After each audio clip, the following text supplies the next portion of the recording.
Hi everyone, this is Aarti. Welcome to my channel environment by Aarti. So आज की जो video है उसमें मैं काजीरंगा नेशनल पार्क के बारे में डिस्कस करूँगी, जो बहुत इम्पॉर्टेंट टॉपिक है एग्ज़ाम पॉइंट ऑफ व्यू से। यूपीएससी, यूजीसी नेट या कोई स्टेट एग्ज़ाम्स हैं, यूटी एग्ज़ाम्स हैं, तो वहाँ पे ये बहुत इम्पॉर्टेंट जो है एक टॉपिक बन जाता है, क्योंकि बहुत ज़्यादा न्यूज़ में रहता है। और यहाँ पे जो एक वन हॉर्न्ड राइनोसेरोस है, ठीक है, उसके बारे में बहुत न्यूज़ बनती है, इसलिए बहुत इम्पॉर्टेंट हो जाता है। तो डिस्कस करूँगी मैं उसके बारे में भी, वन हॉर्न्ड राइनोसेरोस के बारे में भी। चलिए स्टार्ट करते हैं। सबसे पहले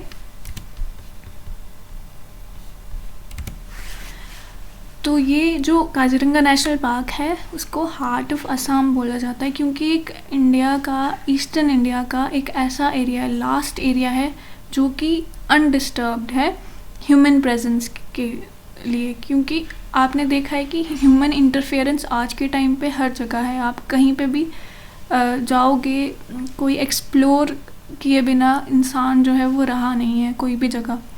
तो इसीलिए इसको बहुत ही ज़्यादा प्रोटेक्टेड रखा गया है अभी तक by the efforts of government और WWF, ठीक है।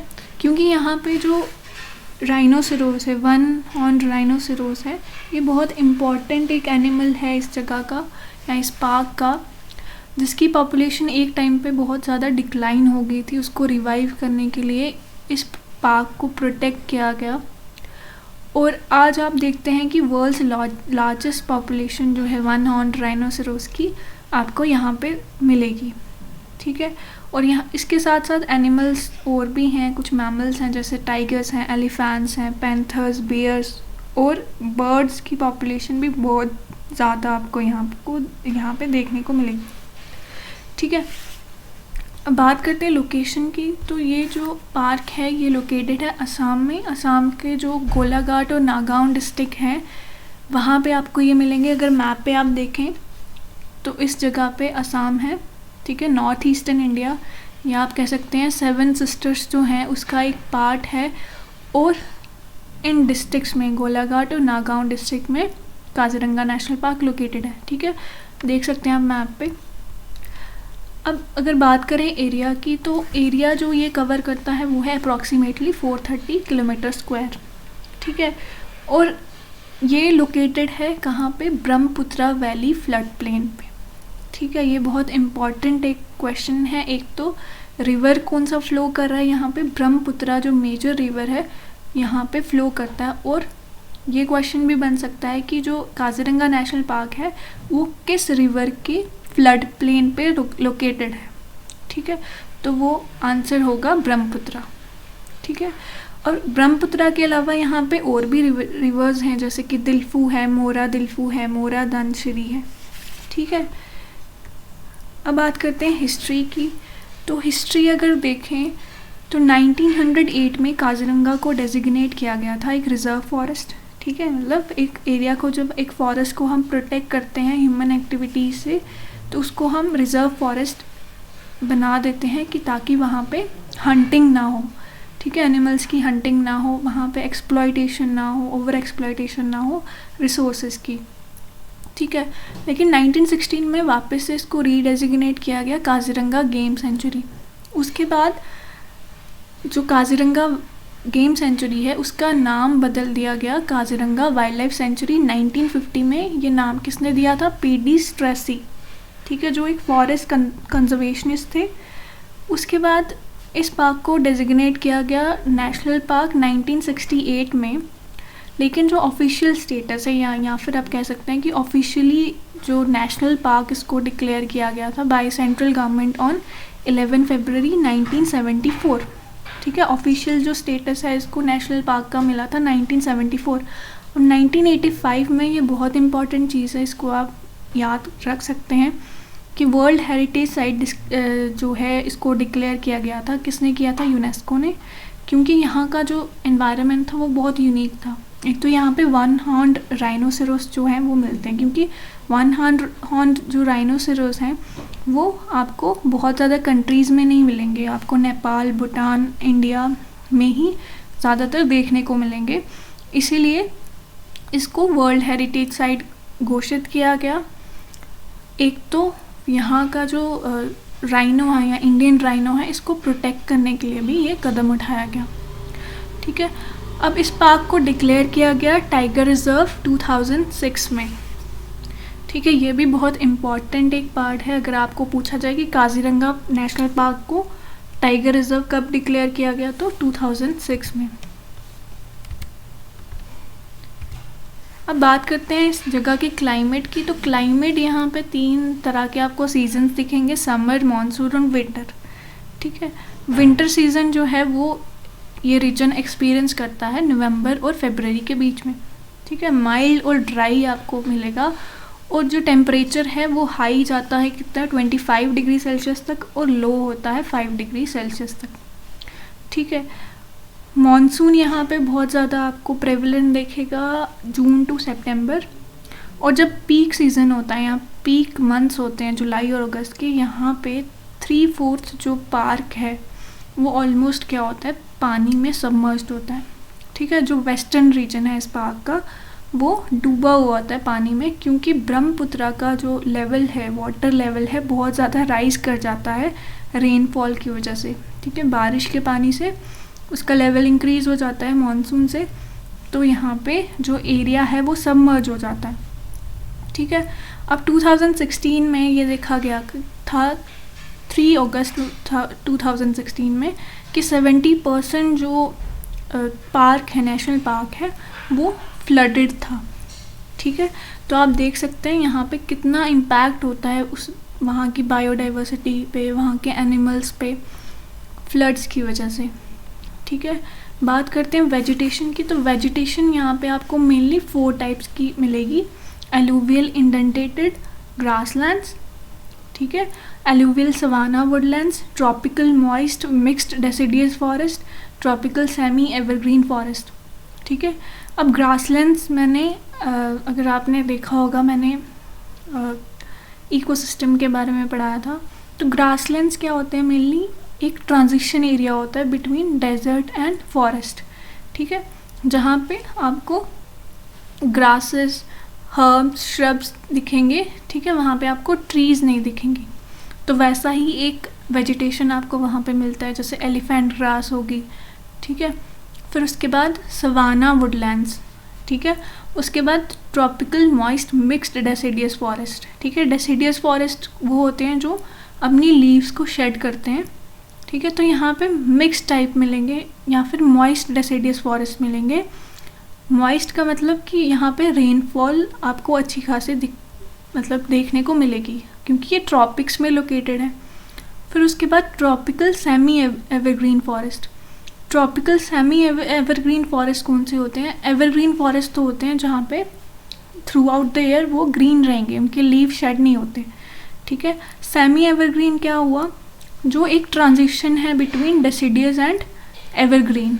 ठीक है, यहाँ पे कुछ आपको डेसिडियस के फीचर्स भी मिलेंगे और वेट एवरग्रीन के भी फीचर्स मिलेंगे।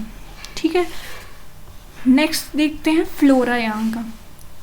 अब यहाँ पे जो प्लांट्स हैं, मेनली आपको कॉमन टॉल ग्रासेस मिलेंगी, जैसे कि शुगर केन्स है, स्पेयर ग्रास है, एलिफेंट ग्रास है, कॉमन रीड है।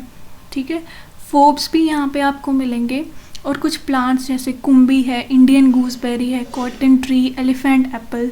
ठीक है, ये प्लांट्स आपको मिलेंगे। ग्रेसिनिया है, फाइकस है, ग्रेविया है, कमला ट्री और कुमकुम ट्री जैसे आपको प्लांट्स यहाँ पे मिलेंगे। ठीक है, और बैंडिकूट बेरी भी आपको यहाँ पे मिलेगी। ठीक है, अब यहाँ पे वाटर लिलीज भी आपको एबंडेंस में मिलेगा, और लोटस और इन्वेसिव वाटर हाइसिंथ जो है यहाँ पे आपको देखने को मिलेगा। ठीक है, अब फौना की बात करते हैं। तो सबसे इम्पॉर्टेंट जो स्पीशीज़ है वो तो आपको पता ही चल गया है कि 1 हॉर्न्ड राइनोसेरस यहाँ पे प्रेजेंट है। तो यहाँ पे पॉपुलेशन इनकी मोर देन 2000 है। ठीक है, तो यहाँ पे पहले भी मैंने कहा था कि हाईएस्ट नंबर ऑफ स्पीशीज़ आपको वर्ल्ड में यहाँ पे दिखेंगे 1 हॉर्न्ड राइनोसेरस के।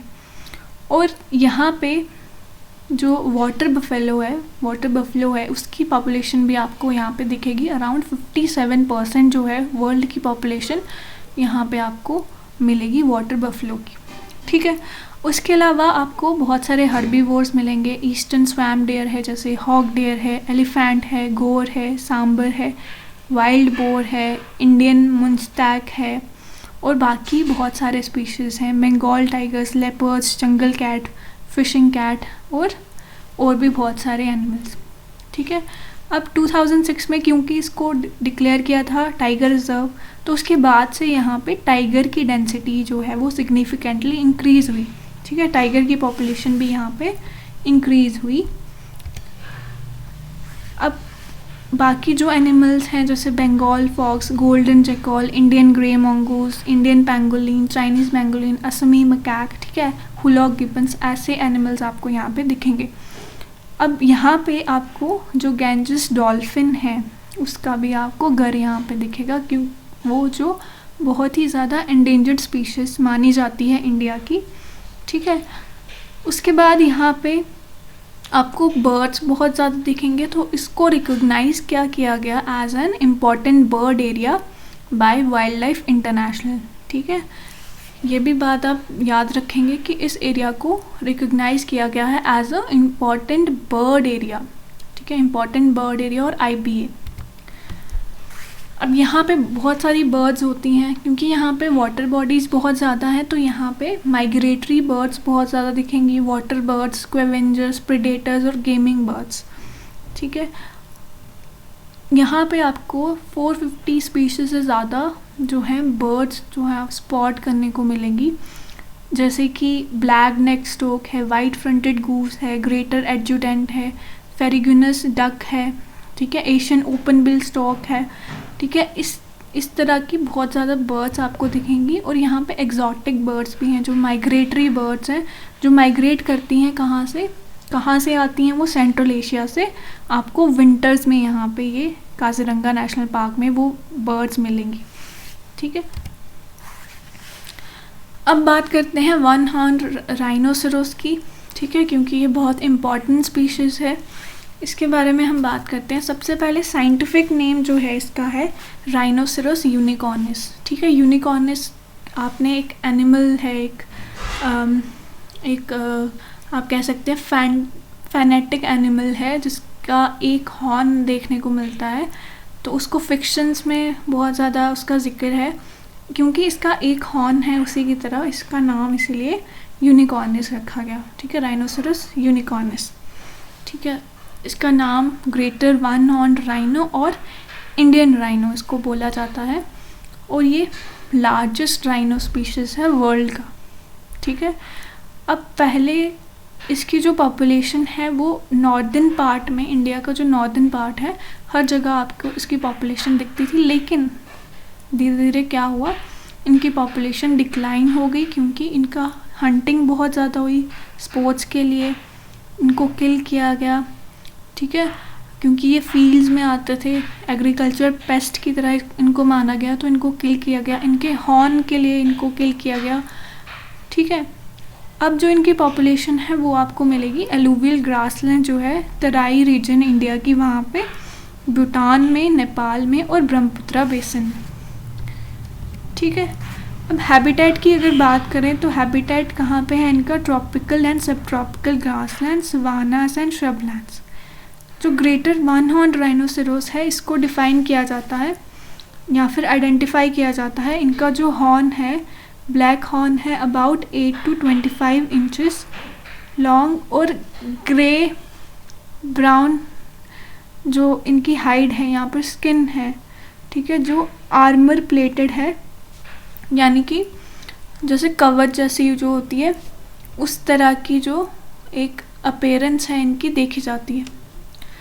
अगर बात करें इनकी इम्पोर्टेंस की, तो इम्पोर्टेंस इनकी बहुत ज़्यादा है क्योंकि इनके साथ साथ बहुत ज़्यादा प्लांट्स और एनिमल्स जो हैं वो अपना हैबिटेट शेयर करते हैं, और क्योंकि हम इनको प्रोटेक्ट करते हैं, वन हॉर्न राइनोस को प्रोटेक्ट किया जाता है, उसकी वजह से बहुत सारे जो स्पीशीज़ हैं दूसरे वो भी प्रोटेक्ट होते हैं।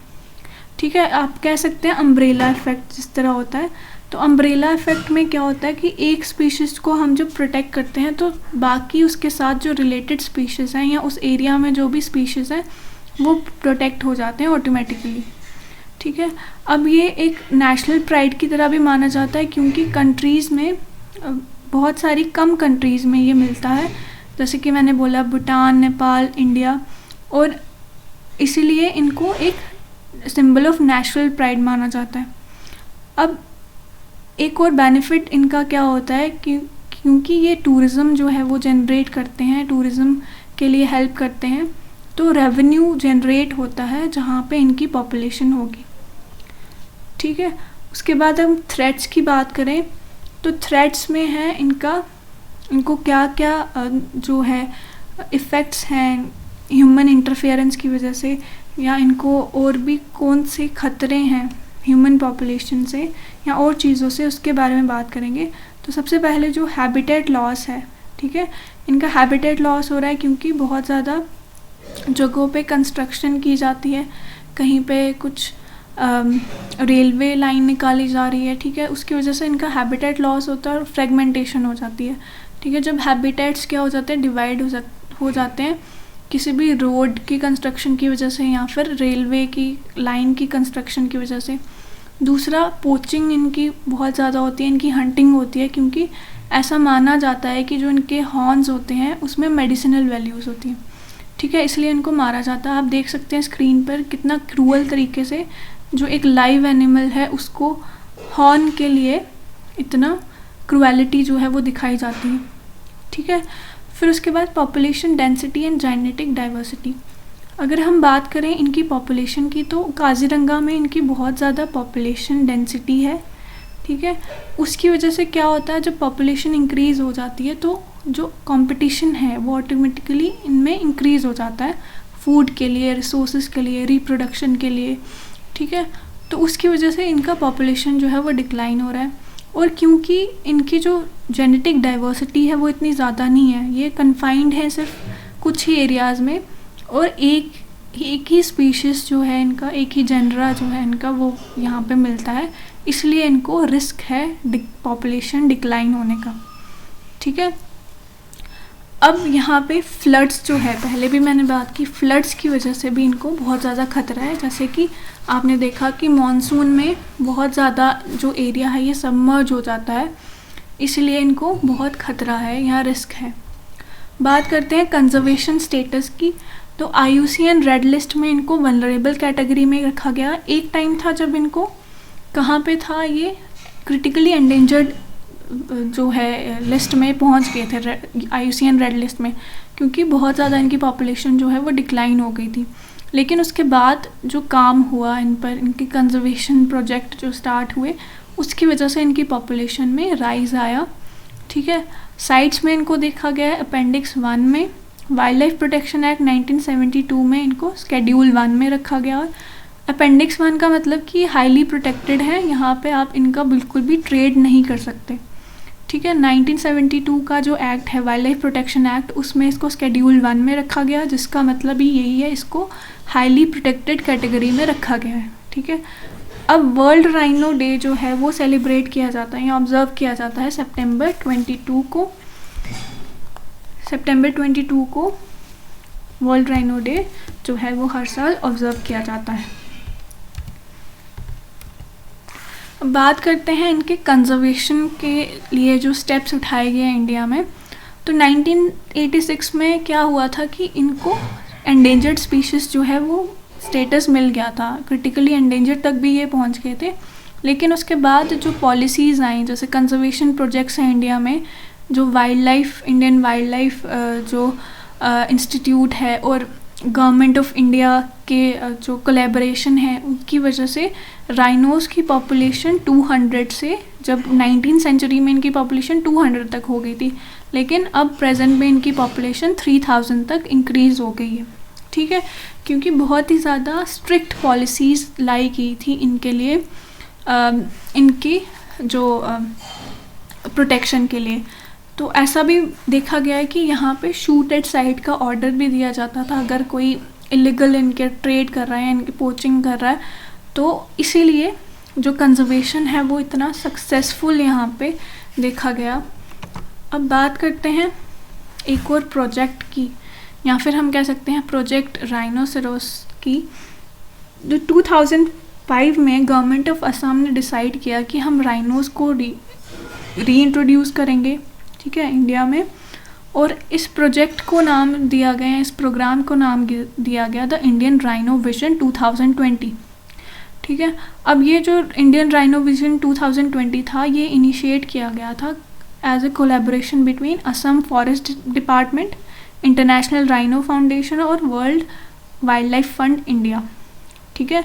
तो इनके कोलैबोरेशन से ये प्रोजेक्ट इनिशिएट हुआ और कमिंग ईयर्स में या आने वाले सालों में क्या हुआ कि इन प्रोग्राम्स के साथ और भी सपोर्टर्स जो हैं वो जुड़ गए, जैसे बोडोलैंड टेरिटोरियल काउंसिल है, US fish and wild life service है, ठीक है। इस जैसे और भी कई सारे जो सपोर्टर्स हैं, कोलैबोरेटर्स हैं, इसमें आ गए, ठीक है। तो जो IRV 2020 स्ट्रेटजी है, इसका एम था कि जो हम स्पीशीज़ हैं, जैसे इंडियन राइनो है या वन हॉर्न राइनोसेरोस है, इसको हम एक्सपैंड करेंगे। मतलब इनकी जो पॉपुलेशन थी पहले सिर्फ काजीरंगा और 2 और प्रोटेक्टेड एरियाज है वहाँ पे कन्फाइंड थी, लेकिन इनका एम था कि ये असम के 7 और एरियाज़ में या 7 मोर एरियाज़ में इसको प्रोटेक्टेड एरियाज़ में क्या करेंगे, एक्सपैंड करेंगे, ठीक है। जिसमें मानस नेशनल पार्क भी एक पार्क था,